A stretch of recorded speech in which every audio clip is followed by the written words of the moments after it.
Hello, everybody, and welcome to our today's strategy management group webinar, Baseline to Breakthrough: Creating a Strategic Transformation Roadmap.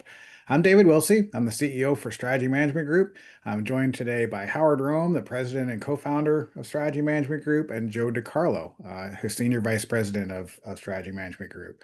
We're going to talk today about how to assess your strategy. Any strategy exercise begins with an assessment of where you currently stand.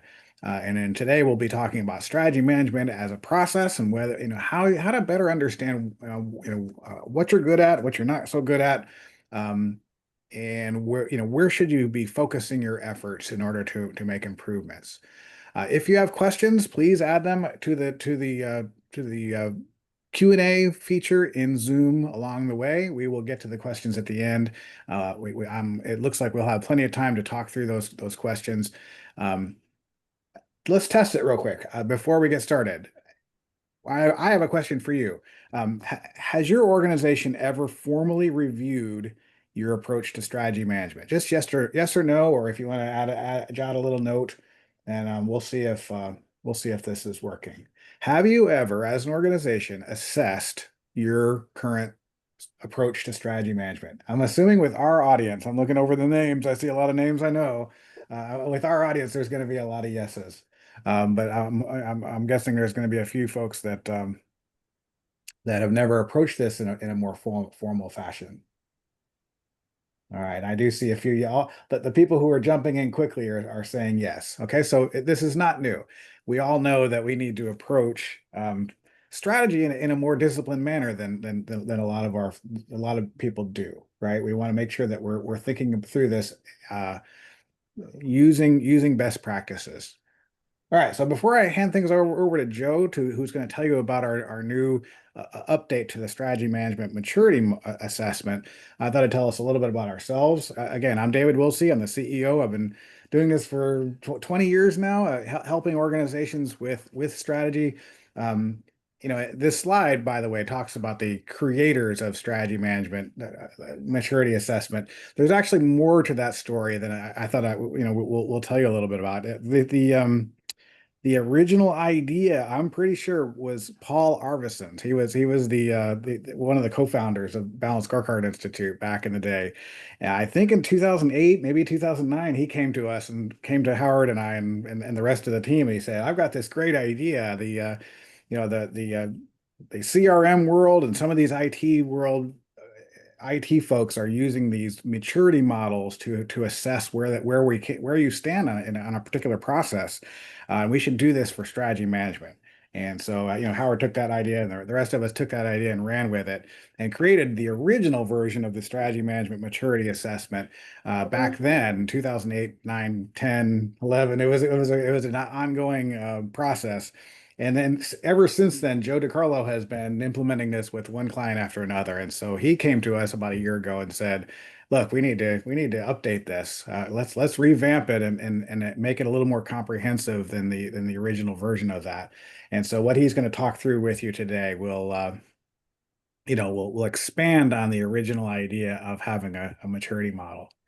Joe, do you want to introduce yourself real quick? Sure. Thank you, David, for that introduction. I think I crossed the milestone this year, 52 years working straight. And lo and behold, back in the 70s when I first started working, we were actually doing some of this kind of assessment in a critical situation at the university where I started working first, and just migrated on to IBM for 25 years, and then now with the Institute since 2009. So, and I think what you're going to see today, everyone, is a major update for this, if you're familiar with our original one. And I hope it's something that you'll take us up on using in your organization. Howard? Thank you. Good day to everybody.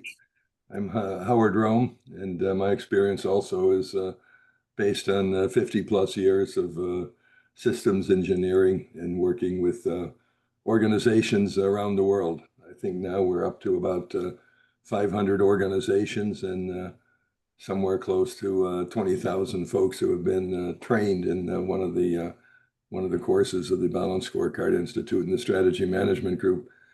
I've always been interested in performance management and strategy, going back to Booz Allen and Hamilton and a career at the Atomic Energy Commission and the U.S. Department of Energy in my career before starting consulting.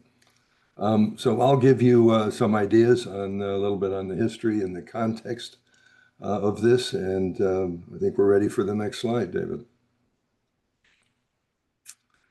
So a little bit of the background to pick up on what David said. There's three parts to this, and we're going to be discussing the first part, the strategy management maturity assessment. This is going to create an organization baseline of performance in 8 dimensions of strategy management that we've observed over the 25 years that we've been doing this are important to get to a higher performance, higher performing organization. The survey uses a 5-point Likert scale, and it actually is a survey of executives and managers and employees in the organization. There's a series of statements in each of the 8 dimensions, and then based on the responses to the statements, we'll create a report, scores for each of the dimensions, and a score for the overall organization using the 5-point Likert scale. That's the first phase of a journey to higher performance. So the results then are going to be fed into something called a health check, which is a review of the survey results reviewed by one of our senior consultants. And based on that comparison to what we've observed as best practices around the world, working in something over 80 countries now, we'll create a report on observations and conclusions and recommendations for improvement that are summarized in an executive report. So the deliverable out of this is going to be a strategy execution roadmap of actions that an organization can take to eliminate gaps and improve performance, leading to a more strategy-focused organizations. I'd close by saying that the organizations who show improved results are eligible to apply for the Award for Excellence, which is an award that we give annually to deserving organizations who have demonstrated improvements in performance and strategy management. Joe? Thanks, Howard. Just a little high-level overview of what we're going to cover today. So I'm going to drill into the SMMA configuration and design, and talk about the process analysis and output results that we worked into the new version. And then David and Howard will come back around at the very end about what happens after SMMA, in addition to what you saw earlier on Howard's slide with the health check and the areas that it covers.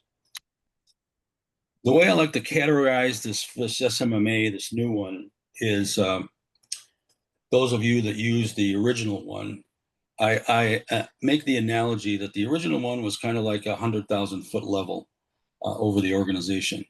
This one is definitely cruising at the nap of the earth. We're down very deep into the organization. We retained our 8 dimensions, did some rewording and some redefinition of those.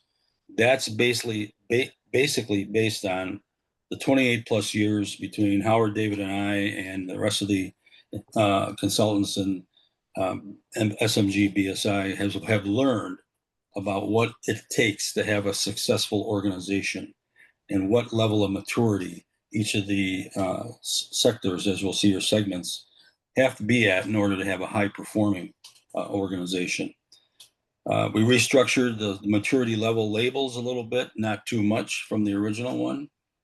And the thing is as Howard said and David said, this particular SMMA is extremely comprehensive, to the tune that this one has 45 questions that need to be answered about each dimension.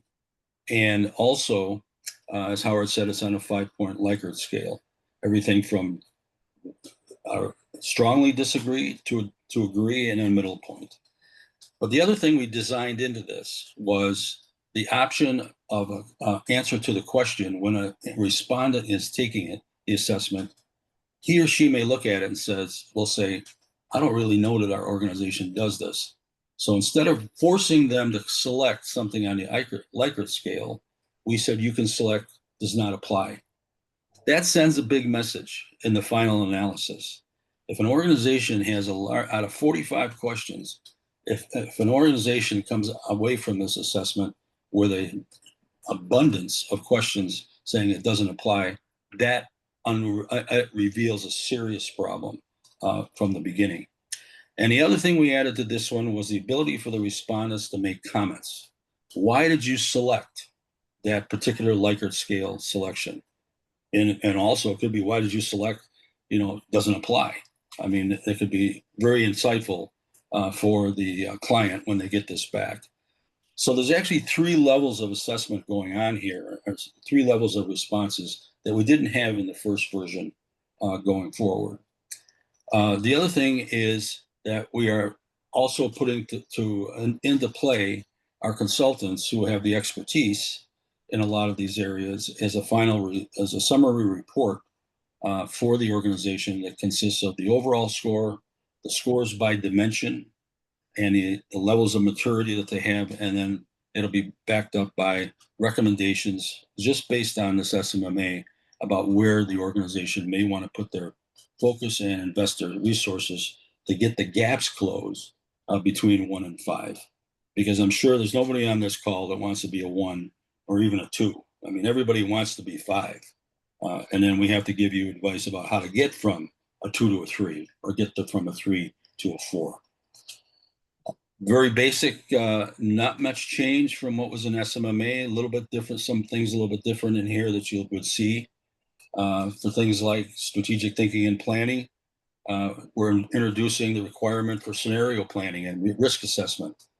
I mean, we would be amiss if we didn't put something in there on scenario planning based on what we all experienced from COVID. That caught everybody downside. And also adding in risk assessment of the strategy going forward. Leadership and governance, it really does have to reestablish the accountability requirement. It's accountability at all levels. The culture and change management, very much driven by a lot of things that the organization knows it needs to do, but doesn't do them for whatever reason. And alignment and optimization of strategy, this is basically closes the gap for organizations that built an overall strategy, or as we call it, tier 1, but they never cascaded or aligned that strategy down through the organization. Consequently, as I'm very straightforward with clients in the analysis saying, you can't claim an aligned strategy because you haven't gone through the alignment process. The other thing was process improvement. One of the things we found out over the years with the original SMMA and our own experiences is that you can, I call it, tighten the bolts really heavy, down tight on the objectives and the KPIs and managing your projects. And pretty soon you hit a point where I can't tighten those any further. I can't find any that'll take their place. I got to do something different. Now you have to come back to the process. And that means understanding what processes you've got documented, and are you putting in things like Lean Six Sigma and process quality control and those kinds of things. Performance reporting, analyzing, very important. It does no good to collect all this data and you keep putting out the same kind of, and I'll categorize it as boring reports that don't send a message or tell a story. That is incredibly important these days because everyone with the workforce generation changes is very visual driven. And of course, the old one that's always hanging around forever is organizations still don't have that capability to get more than 50% or even 40% of the projects completed on time and on budget. I mean, I was just with a client yesterday and I happened to ask them, I said, well, how many projects do you have at your organization? And it was a deafening silence for about 2 or 3, 4 seconds. And then they just said a lot. And I said, okay, you don't have to say any more. I mean, you're basically saying you have too many. And that's one of the things that drags down project and portfolio management success. And finally, sustainability. This is not the sustainability related to the environmental and ESG kind of thing. This is the sustainability of the strategy. Are you going to be able to repeat this very efficiently year after year after year? And of course, build in succession planning, which now with the changes in the workforce are becoming more critical going forward. First of all, we have to step back and look at the organization. And Howard mentioned this in his entree. If we can generalize about an organization, there are certain segments in the organization that make the organization successful. Obviously, they get leadership from the executive level. The departmental managers help take what the executives produced and execute on that at their department level. But then we've got this incredibly huge amount of population down into the employees.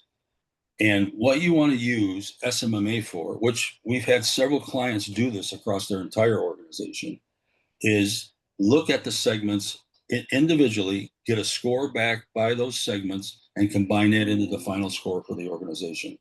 Now, with our new version, you're going to be able to see that not only by score, but also by dimension. What is the strength or weaknesses of the dimension? And that will show very quickly if there's any misalignments between dimensions. It'll obviously identify improvement targets. It gets everyone on the same page. And we've also worked into this new version complete anonymity so that we can't trace back, or the organization can't trace back to who said what. Believe it or not, over the years, I've had a number even though we've gone in with the old SMMA and done basically the same thing, I used to have some CEOs come back or managers say, well, who said that to you? And I said, that's unidentifiable. I said, we purposely set up our system so that no one can go in and trace back a question. And that's going to continue. So consequently, our number one recommendation is analyze across these three segments, and down in that lower level, if you've got an organization with 5,000 people in it, just take a significant sample size of the remaining employees. Definitely, I would say all of the executives, all of the managers, department managers, just do a significant statistical sample size of the remaining employees and make sure you can get that to a credible number so that you can use that to gauge going on. The last thing that the executives and managers have told me they don't want to see is a complete disconnect between how the executives and department managers are responding to the assessment. And there's a gap as big as the Grand Canyon between them and what the employees are saying. That sends a very big message in itself, and they need to understand that. There are some cultures in the world that I've done this before with SMMA, and they just don't want to do that.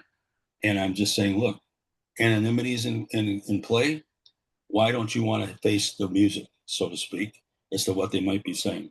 So it gets to be a real tough question sometimes, but from the pure focus of making sure your organization is pounding on all cylinders at the same strength and the same speed, that's very, very high intelligence that executives and managers need going forward. We kick out our overall score of this new response with some graphical gauges here. And you can see in this example of a client that we did as a beta test, they're kind of, you can see already on the right, they're all over the board in terms of levels 1 to 5. And so consequently, their overall score, based on the inputs from the scores on the right for the dimensions, was a 2.9. And we classified that as emerging, and there's a definition that comes out for that to kind of level set what our thoughts are and what our best responses from experience and past SMMAs are. Over on the right, you can see what the responses were to dimension 1 and 2. And then also you can see that it gets better as they go along, so to speak. Even to the point when the beta test customer, I asked them, I said, you guys scored some pretty good scores on project and portfolio and sustainability. And they said, yeah, that's the unusual thing here. We know we're good, very good at process improvement and sustainability, but the rest of the dimensions need help. And that's what we come in with our consultants to analyze the results going forward. So if you take a look at that, I picked one, dimension 1, strategic thinking and planning. You can see that they're not emerging. They're at the lowest level, ad hoc and reactive. That sends a big message in itself. And there's a definition for that. But here's where those comments come in. Now, everyone across the executive and department managers can see what their comments were. And sometimes from the past use, when I did this with other organizations, some executives and managers are not ready for what the comments were in there, and it was a wake up call, so to speak. But you can see here that based on the questions that were in the dimension for strategic thinking and planning, some of these they were pretty straightforward. We never use any of those elements that was in that set of questions. We have no risk identified, and also the employees lower than management never engaged. Major league revolution there.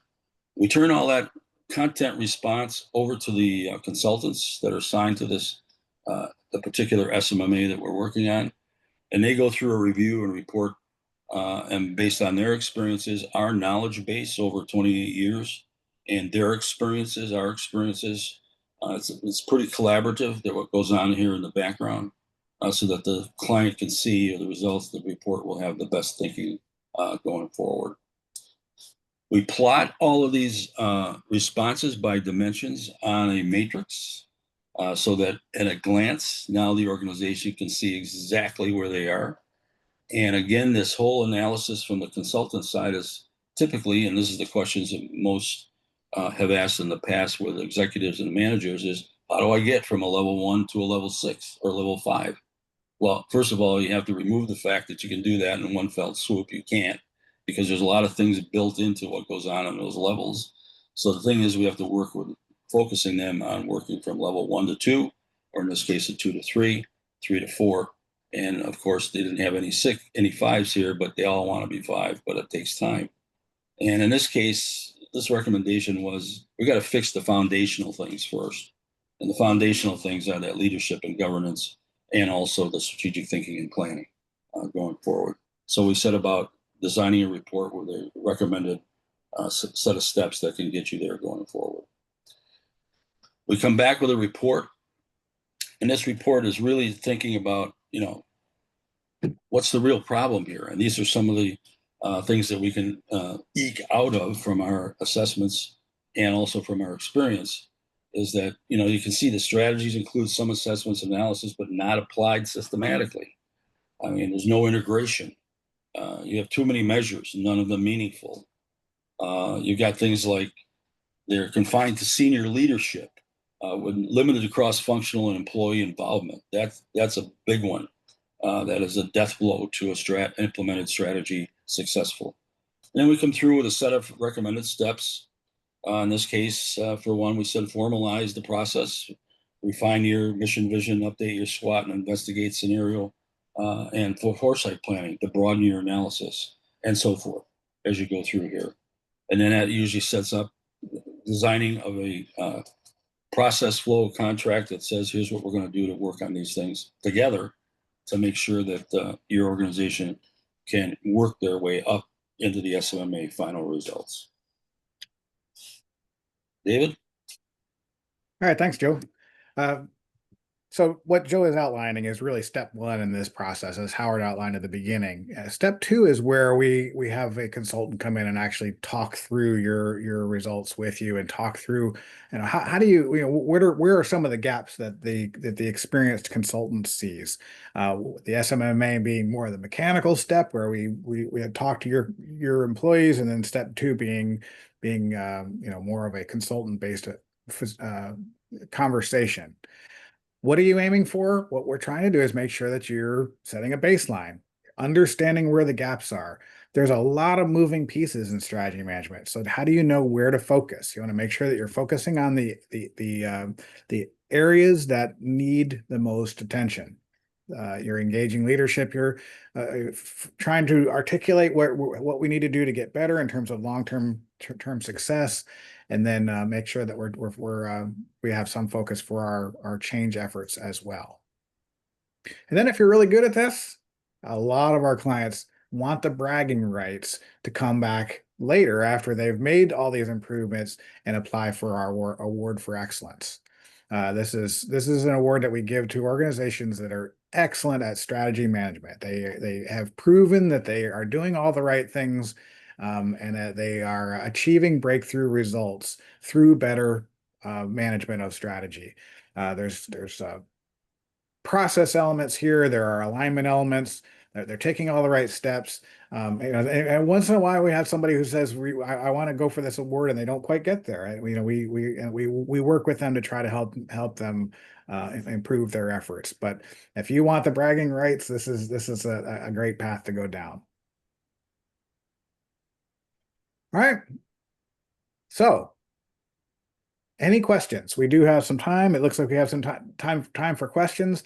If you are interested in this, you can reach out to on our website. There is a free version of this. It's just a sampling of the questions. You can see how this works, but otherwise, reach out to us. Let us know you're interested in this assessment, and the follow-up email that comes out with the replay. We will do we always send out a recording of the webinar that will include a link to that sampling and a link for you to follow up with us to learn more about this assessment. All right, any questions? We've got first question. Tricia asks, how is this different from the strategy gap matrix? Joe, do you want to explain to them what the gap matrix is? You remember from our training classes. How is the SMMA different from that gap matrix? Well, first of all, thank you for that question, and it's appropriate that you would ask that, because gap analysis, from our perspective, is looking at those strategic elements of a strategy that you necessary to build a strategy, and of course the performance KPIs and initiatives and projects, but also other things like, do you have performance management systems automation? Do you have the right communications program, etc. So it aligns to our 9-step framework to creating an integrated strategy plan and performance management system. So it's a very specific elements that we're looking for. SMMA looks at, in my opinion, those 8 dimensions look at the fundamental, almost core DNA that an organization has to have in place in order to begin even to be successful, and recognizing what the level is across your organization of your employees' knowledge, and that's employees at all levels, executives, managers, frontline employees. If you can see what they score on these critical DNA type things involving the building of a strategy and an execution plan, if you know where they are, you'll know where the weaknesses are, and it's because it's fundamental, you can beef those up with a very specific activities that will go forward. So it's as that one chart showed, the SMMA is getting at how knowledgeable, how they have the capacities, what they say is the capacities that they have to do strategic management maturity, and then you're putting that in play with the health check, looking at, okay, do you already have these particular core requirements as far as an integrated strategic planning and performance management system? Does that help? It does. Very good. All right. Looks like Gary Cookins has joined us. Gary, he probably could be presenting today. He's written several books on this topic, but he asks, what has been a major lesson learned by organizations attempting to apply these methods? Joe, do you want to go first? Sure.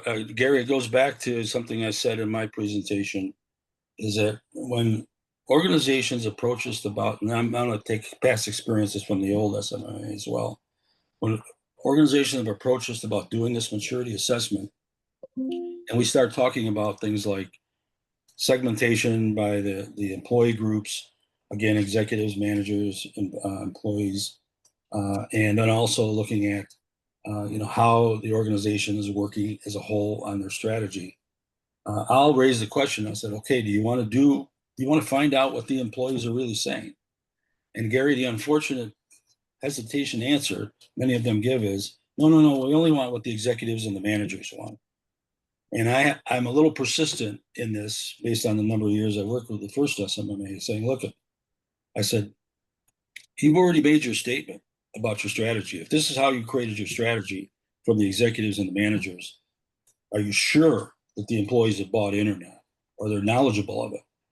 And sometimes they'll come back and say, okay, you're right. Let's do a significant sample size, because they're not listening to the frontline employees. And I think they're forgetting sometimes, more often than I would like to believe, that they're creating strategy and they're just passing it downstream, and it's not going to hook up, and then they don't wonder why they're not making more progress. That help, Gary? Howard, do you want to add any lessons learned? I'll give another example of where applying this kind of thinking has helped a lot at Susan B. Komen Foundation. We ended up starting with 434 projects that all compete for the same budget dollars in the budget formulation process. And essentially, the argument for funding is won by vigorous assertion. I need more money because, and it's very hard to say no to a cancer researcher who says, I potentially have a cure for breast cancer. So how do you get 434 to be managed in a strategic way? Well, by applying these kind of principles and identifying where the gaps were and running a filter on those projects, we were able to get it down to an A list, a B list, and a C list of projects. And the A list consisted of 9 high priority projects that we then put a fence around and call that the Strategy X, StratX projects. And that money was funded, and then the rest of the money was allocated to capital and operating projects that made up the B list. And if we get extra money from our folks who contribute, then we'll work on the C list projects. So it's a very good way of saying, finding the yeses, but just as importantly, being able to say no in a disciplined and fair way when somebody is presenting a project or a portfolio of projects. And we have other examples where the number of measures have gone down substantially as a result of looking for these kind of gaps and using strategic performance measures rather than operational measures to have more detailed conversations around whether our strategy is working. So many examples. All right. Speaking of measures, we had a question that came in earlier about the strategy relationship with business world, material world, digital world, and now the agentic AI world, impact on strategy formulation to strategy execution. In an agentic AI world, in other words, we're talking about artificial intelligence, is there a need to monitor the number of KPIs more than 20? Joe, do you want to talk through that one? Sure. A good question, by the way, because it's apropos for where we are in the AI world these days, and a good one relating it to agentic. The one thing that you have to remember on agentic are agents. They are your assistants. I mean, is that doesn't relieve the human of making decisions in the end about what needs to be done, but they are doing the bulk of the work when they're fired up to go out and do all of the collection of data against what you've had them go out against and monitor it real time and watch what's going on and alert you. So it doesn't become something that's, let's say, a replacement thing for humans in this case, but it's like let the agent go out and constantly remind you, alert you. I mean, much like all of us that carry these wristwatches that have monitor health, heart rate and all the steps and all that kind of business. Just let it go out and do what it does, and it presents you with the data going forward. So that's just a very quick answer to that question. Take advantage of what the agentic world can do. That's right. We used to tell people it's just so much work to do that to monitor this stuff. Make sure you're focused on the narrow few. But you're right. The AI world makes it a lot easier to track things. All right. Howard, how can we test whether the strategy is working or if we need to change it? Well, I guess the most important contribution that sort of a systems view of things makes is organizing information and applying a discipline to how that information is shared and used. And we like to talk about creating measures around what you've actually accomplished, the strategy of the organization. So many times we've been in organizations where the hundreds of measures are operational and tactical. They're based around activities and milestones and very narrowly focused on small pieces of work, rather than accomplishments, rather than outcomes. a lot of measures on inputs and outputs, and not very many measures on outcomes. So, but by changing the conversation from what did we produce to what did we accomplish with what we produced, we actually get folks thinking at a more strategic level, at a higher altitude level, I like to say. And just having that discipline of a quarterly performance report around strategy, not just around projects and what we're doing, really does change the flavor, the nature of an organization. It takes time. This stuff doesn't happen overnight, but if you make a commitment to raising the altitude of the conversations in the room, you're going to be surprised at the outcome. You're going to talk about new things. You're going to talk about scenarios. You're going to talk about things that could impact your organization, your chances of success. And the other thing is broadening the conversation. We have found over the years now that if you just limit this to the executives only, you get that sort of high altitude view. But when you start to incorporate other voices in the organization and what they know and bring them together, it is amazing how much more rich those conversations are. We do this in our workshops. I actually like to say that, even better than our 9-step framework are the workshops that are facilitated, because you bring different voices of an organization together who see things differently.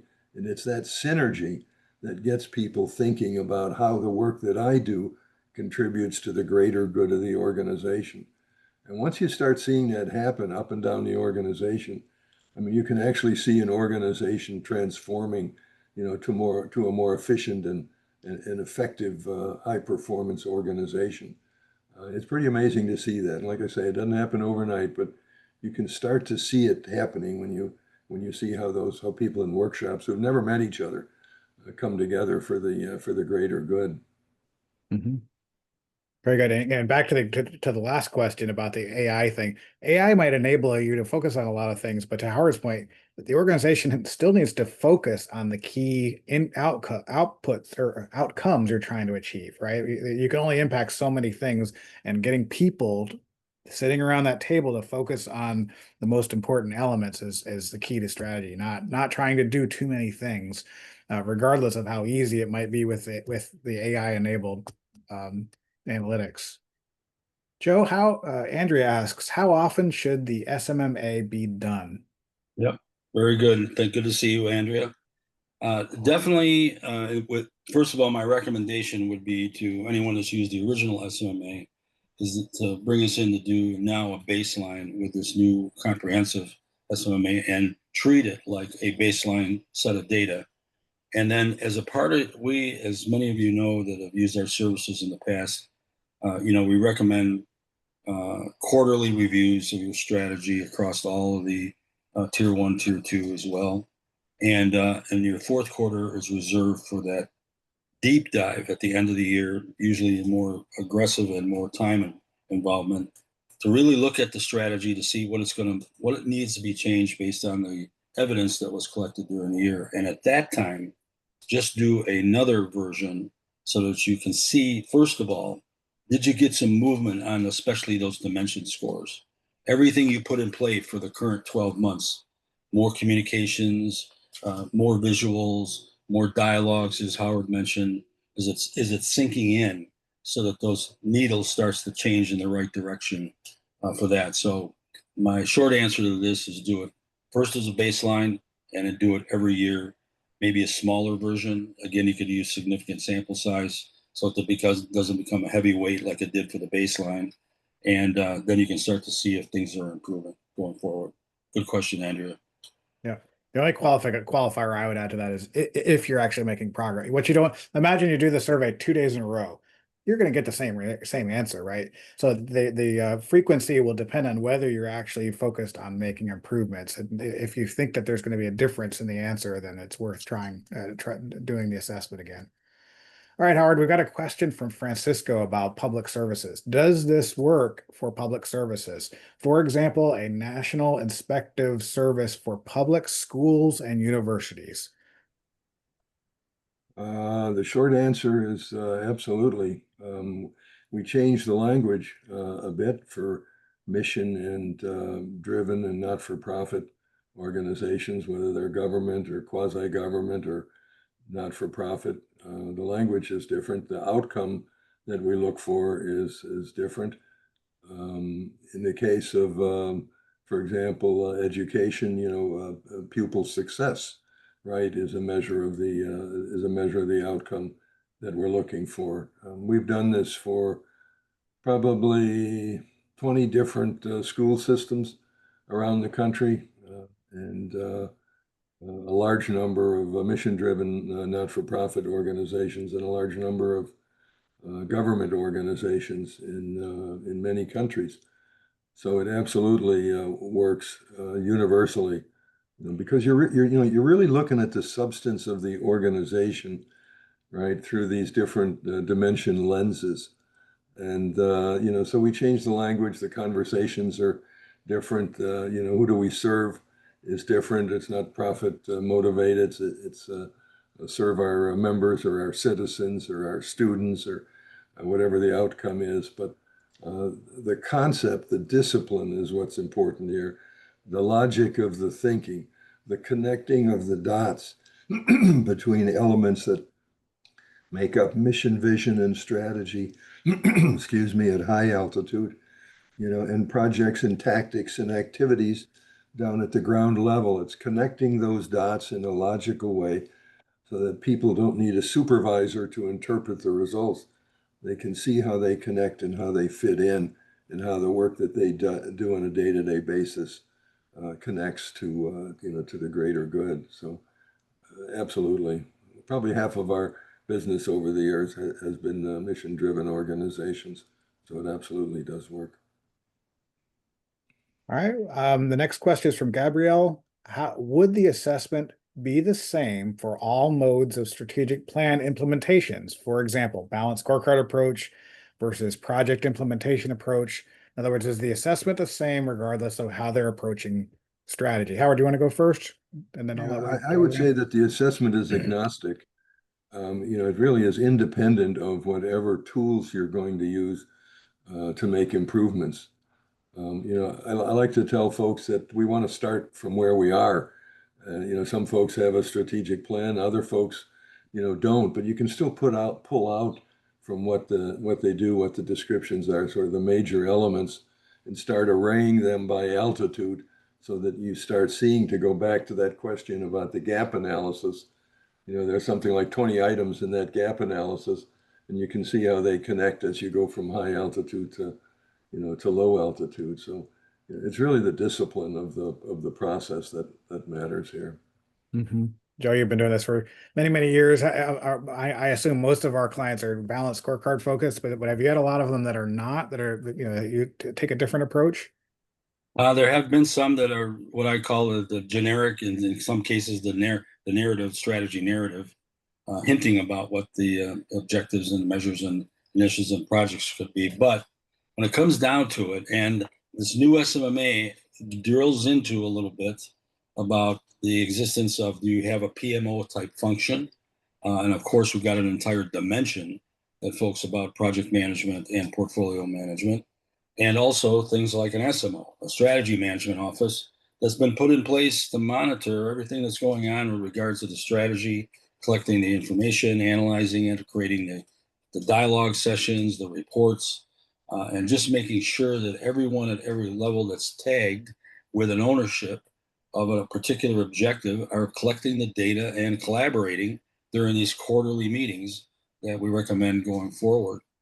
So, and in this case also, projects are changing inherently, because now this whole business, and we had some questions about agentic AI and AI in the beginning, project management is moving very rapidly into the AI world, because when you think about everything that goes on there, it's all pretty structured. It's all pretty much line item, do this, do that, for this results, that kind of business. So yes, it covers that mode as well, Gabriel. All right, very good. All right, we have a question that came in earlier. How do you effectively draw a strategy and implement and monitoring and evaluation? I assume they're talking about the difference between strategy formulation versus strategy execution. How do you make sure connect the dots between those and effectively manage that? Joe, do you want to go first? Yeah, I'm going to lean back on that first question about agentic AI, because this is a classic question that basically says, Agent, I want you to be always up and running in the background because you need to monitor the signals that are coming back from whatever data we've instructed you to watch. And this gets to be almost real time, depending on your data collection frequency. And by the way, for those in this call and others around the world that will see this, most performance management systems now used to start with very high level frequency collections. Now they're down to almost minute by minute.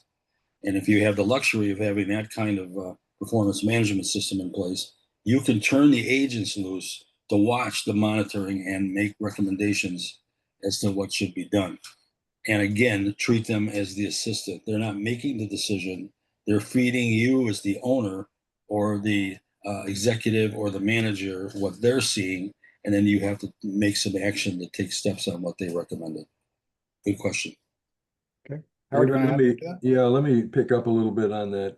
We have spent the last 5 years creating a new course called the Strategy Execution Professional. It's a certification course to go along with our other certifications to do exactly what that question was trying to do, which is bridge the gap between the strategic thinking that goes on the planning side, of the ledger, and then actually turn it into actionable implementation on the execution side of the ledger.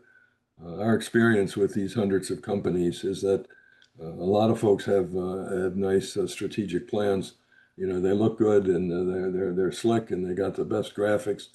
But when you actually sort of read the words and try and turn what they say into action, there's a shortfall. I mean, it's not clear to take that guidance and turn it into specific things that you do.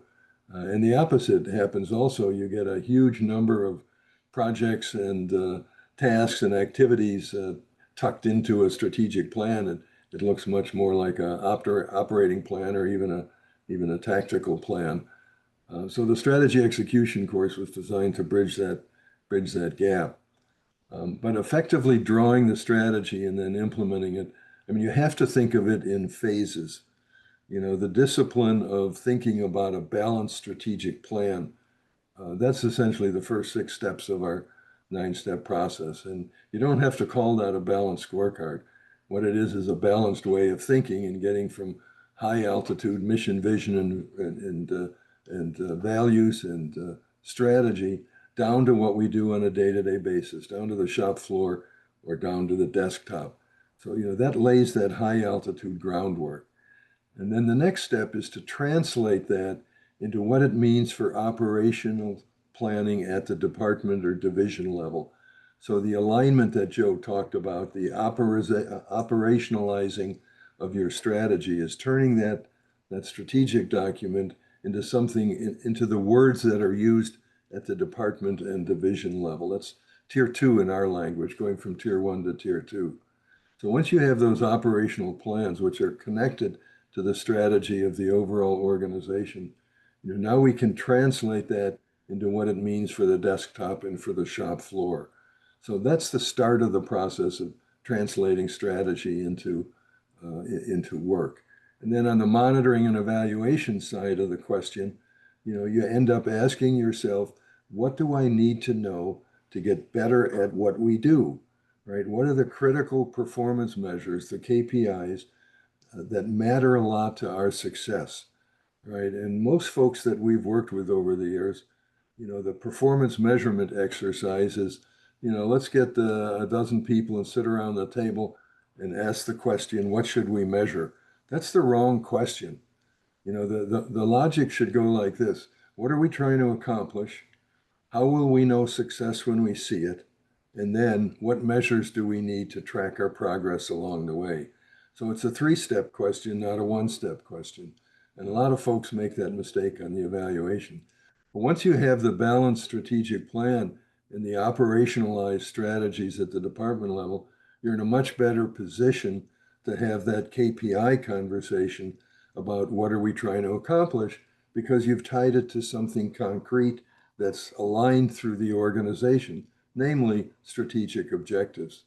I mean, that's the DNA of balance, is the way I look at it. If I get my strategic objectives well articulated, it's going to be a much easier row to hoe as I go down the organization, as I measure, as I select projects, as I put performance plans in place for individuals and teams.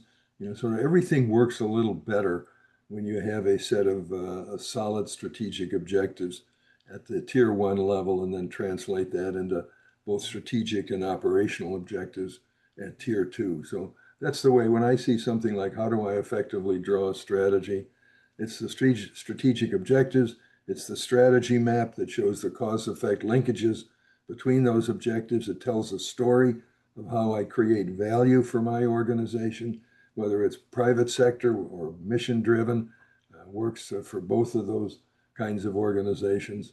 And then that next phase, alignment, and then the third phase is monitoring and evaluating project execution as I'm actually doing the work that the organization is in business to do. Yeah, very good.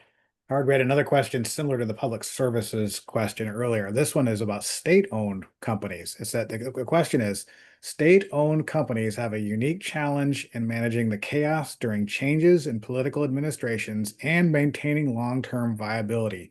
What strategies can be implemented to create resilience and long-term sustainability?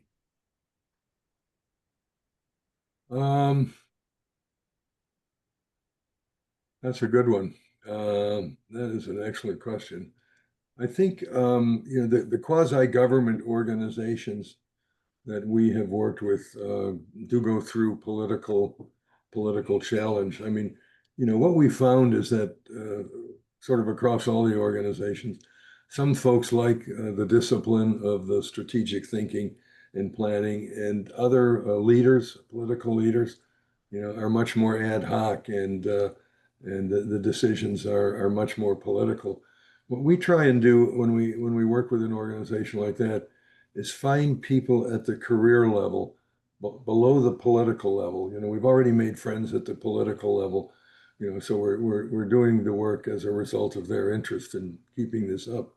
But if you want to institutionalize it, you have to do more than work at the political level. If I remember the data right, the average life of a political appointee in Washington, D.C. is about 18 months. So you have to plan for more than 18 months. And the way we do that is work with the career folks in the state-owned or quasi-government organization, and make sure that they understand the logic and the discipline, and have a better set of measures, right, and a better set of logic for identifying and defending your projects, and doing the change management, put in place communications, better communications planning, and the other things that you have to do to be successful. So I guess my short answer, just thinking off the cuff here, is make sure you satisfy the political folks who hired you, but work really hard at the career level below them to try and institutionalize strategic thinking, and better management and better organization. Mhm. The only thing I would add to that is I think the strategy can be articulated in outcome language sometimes in a way that sort of sidesteps the political issues of the day. In other words, what are we trying to accomplish? We're a school system. We're trying to improve education or improve the curriculum so that we can improve the outcomes for students. If you can word things in outcome language, that sometimes you can develop consensus around that outcome language without having to wrestle too much with the changing uh, winds of the political winds day in and day out. I would add, David, the same thing applies to defense, where the change in flag officers of every several years, you Yeah. essentially have the same issue. The flag officers will come in with different views on how to run the organization. And the more you can institutionalize strategic thinking and sort of systems thinking, at the lower levels in the organization, the more successful you'll be when you have a change in administration or a change in a flag officer or change in policy. Mhm. All right, we're just about out of time. But Joe, how you talked about sample size. Moses asked us. You talked about significant sample size of staff and teams and individuals. Do you have a recommendation regarding what is considered as a significant sample size? What percentage would that be? Sure, Moses, good question. I can give you a couple of direct references on that. It's not very hard to find. A little internet search time. The one I use as a primary is from Planet Survey, and the other one is from Qualtrics. They actually have on their website how do you determine a sample size, what's the significant percent confidence level, those types of things. That's what you're looking for, is that it's confidence level at certain sample sizes. And you'll be surprised, even with a company with 3,000 people, what needs to be the significant sample size so that you can depend on at a 5%, at a 95% confidence rate, the responses will cover the entire organization. That's what those two sites will do. And I'm sure other survey type companies like Click and all those others have it out there, but the Qualtrics and the Planet are the ones that I go to all the time. Joe, correct me if I'm wrong, but I remember one time reading that you could essentially estimate the population of the United States, which was at the time 200 million, with a sample size in the thousands. It was a relatively small, low percent in the single digits that would be representative at a relatively high confidence level of a very large population. Yeah, that's true, Howard. Yeah, you're probably David, I can handle Andrea's question in there too. Okay. Yeah, Andrea, first of all, the maturity assessment exposing human resource allocation in strategic execution through projects and portfolio management. First of all, you've got the dimension questions for project and portfolio management. You're going to also see some responses coming back from the leadership. Sometimes those answers come up with the leadership dimension as well.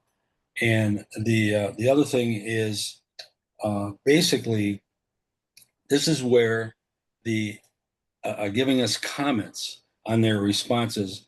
This is something that usually comes up quite a bit. They'll make an answer to it. They'll answer a question on a Likert scale, then they'll make a comment about we never have enough resources to do these projects. Management knows about it. They do nothing about it, etc. They're pretty ground level, and so that would be my best response on that. Your question there, Andrea. Let me take one more, David. Does carrying out the SMMA take the place of SWOT and PESTLE? The answer is no. The SMMA is going to, in fact, document whether you have done the SWOT and PESTLE, and you'd have a higher score if you did. So it's not a either or. SMA is the attestation of the work that you've done with the other tools that are available.